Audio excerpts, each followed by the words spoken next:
नमस्कार दोस्तों, फिर से आप सभी का एक बार स्वागत है जॉब पेडलर पे। दोस्तों, जैसा कि आप लोग जानते ही हैं, बीपीएससी 72वीं 72 बीपीएससी का जो नोटिफिकेशन है वो फाइनली रिलीज हो चुका है। आज इसी बारे में आपको बताएंगे कि 72 बीपीएससी में कितना वैकेंसीज़ हैं, क्या है, नहीं है, कब लास्ट डेट है, कितना पैसा लगेगा, कित कैटेगरी के लिए कितना वैकेंसी है, आउटसाइडर अलाउड है या नहीं है, सारी चीज़ मैं इस बारे में बताऊंगा आप लोगों को। तो पहले आते हैं 72वीं बीपीएससी में। सिंपली विभाग और पद का नाम अगर बता देते हैं, यहाँ पर अनुमंडल पदाधिकारी एसडीओ का वैकेंसी है। ठीक है, आप देख सकते हैं जनरल कैटेगरी के लिए 40 वैकेंसी, लेवल 9 का जॉब है। भौकाल टाइट हो जाता है भैया इससे। ईडब्ल्यूएस के लिए है, यहाँ ईडब्ल्यू 10 सीट है ईडब्ल्यूएस के लिए। उसके बाद एससी के लिए, एसटी के लिए, ओबीसी के लिए 18 सीट है। ठीक है, पिछड़ा वर्ग के लिए दो पिछड़ा वर्ग है, पता नहीं बिहार में कुछ होगा। तो वही चीज़ है, वैकेंसीज वगैरह दिया हुआ है। अभी पुलिस उपाधीक्षक, डीवाईएसपी, होम विभाग आरक्षी शाखा जो होम का है, उसके बाद इनकम टैक्स के है, कर के वैकेंसीज वगैरह हैं। और इधर अवर निबंधक, रजिस्ट्रार, असिस्टेंट रजिस्ट्रार, सर्वे विभाग, जितना भी पीसीएस लेवल का अधिकारी है। ठीक है, प्रमोशन से तो यूपीएससी बन ही जाता है। ये गन्ना पदाधिकारी, सारा सब कुछ है। आते हैं दोस्तों, ये पोस्ट वाइज था। इसमें किसके लिए कितना, राजस्व अधिकारी, टोटल यहाँ पर जो दिया गया है जनरल कैटेगरी के लिए, यहाँ वैकेंसीज का टोटल ब्यौरा दिया गया है दोस्तों। फाइनली यहाँ 466 है, राइट। ईडब्ल्यू से 105 है। तो ये चीज़ देख सकते हैं। अभी बाल विकास एसडीपीओ, ठीक है, सीडीपीओ चाइल्ड डेवलपमेंट जो अधिकारी है उसमें भी दिया गया है सब कुछ। अब आते हैं नेक्स्ट पे। ठीक है, यहाँ पर ग्रेजुएट होना चाहिए दोस्तों। एलिजिबिलिटी क्या है? सिंपल, मान्यता प्राप्त विश्वविद्यालय से स्नातक एवं समतुल्य परिश्रम। सिंपली आपका ग्रेजुएशन होना चाहिए, बीए, बीएससी, बीकॉम, बीटेक, जितना भी है ग्रेजुएशन का डिग्री होना चाहिए। बाल विकास परियोजना पदाधिकारी जो सीडीपीओ के लिए होता है। ठीक है, सीडीपीओ के पोस्ट के लिए होगा दोस्तों। उसके लिए एलिजिबिलिटी क्या है, यहाँ पर आप देख सकते हैं। सीडीपीओ के पोस्ट के लिए एलिजिबिलिटी है किसी भी मान्यता प्राप्त विश्वविद्यालय में स्नातक की डिग्री, ग्रेजुएशन तो चाहिए।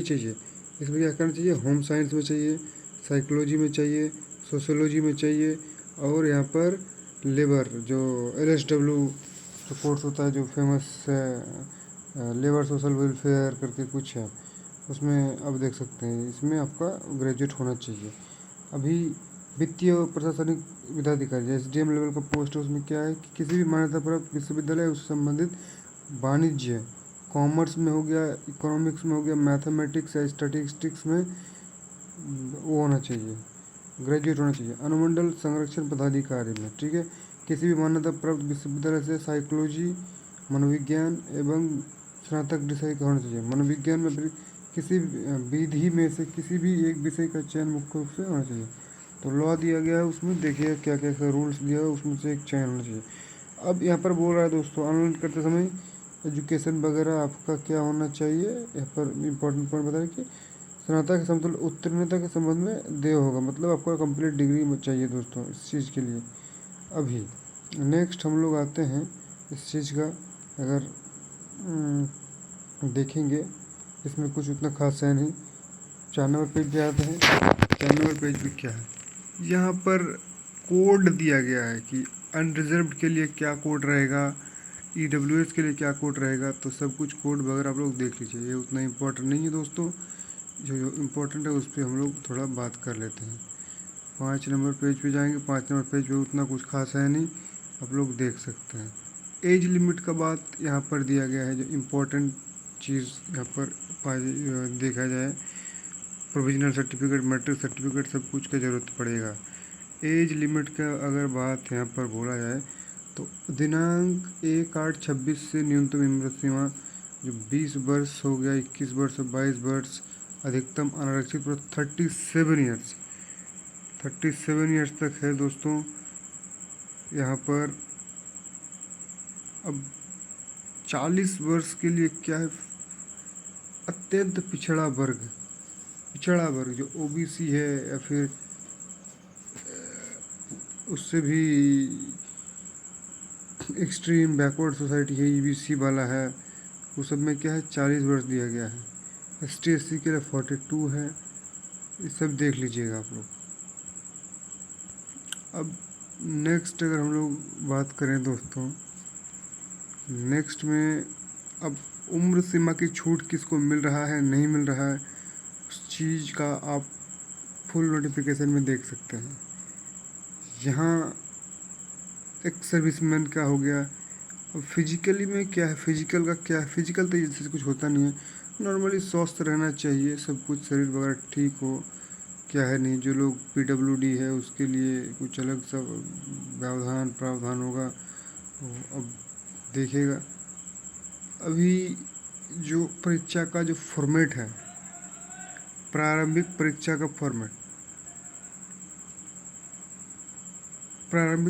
फॉर्मेट क्या है, PT होगा, उसमें 150 नंबर का क्वेश्चन होगा, ठीक है। 2 घंटा का टाइम होगा, 150 नंबर का क्वेश्चन, 2 आवर में PT 150 नंबर का क्वेश्चन, ठीक है। अब बहुविकल्पीय प्रश्नवर किसी एक उत्तर का चयन, एक ही सिंगल आंसर चूज करना होगा, OMR में रंगाना होगा आपको। 4 में ऑप्शन दिया हुआ रहेगा ABCDE, OMR में रंगाना होगा।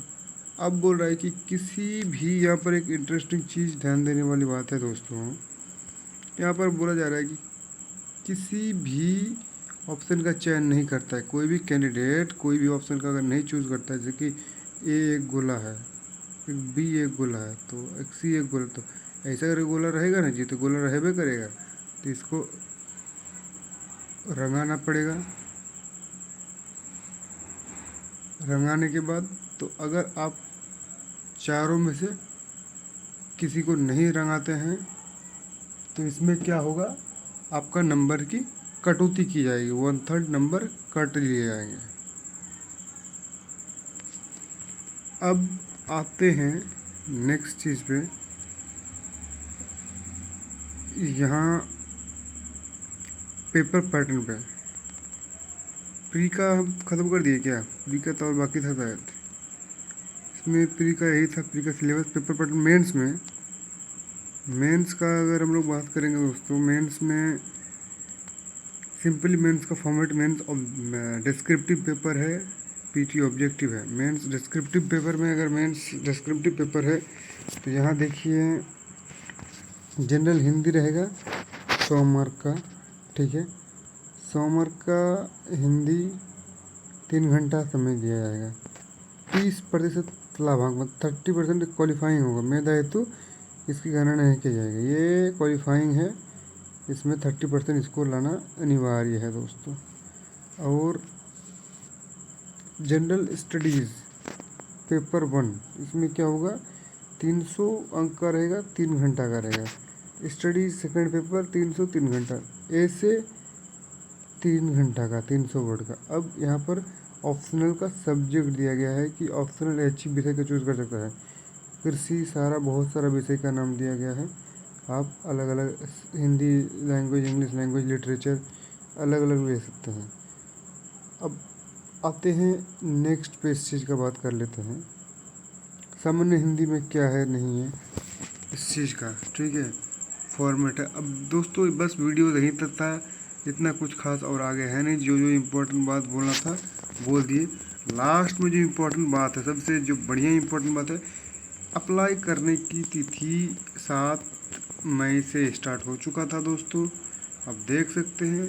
लास्ट डेट है 31 मई तक, 31 मई तक, 31/5 तक लास्ट डेट है, ठीक है। तो इस चीज़ का आप लोग गौर से देख लीजिएगा।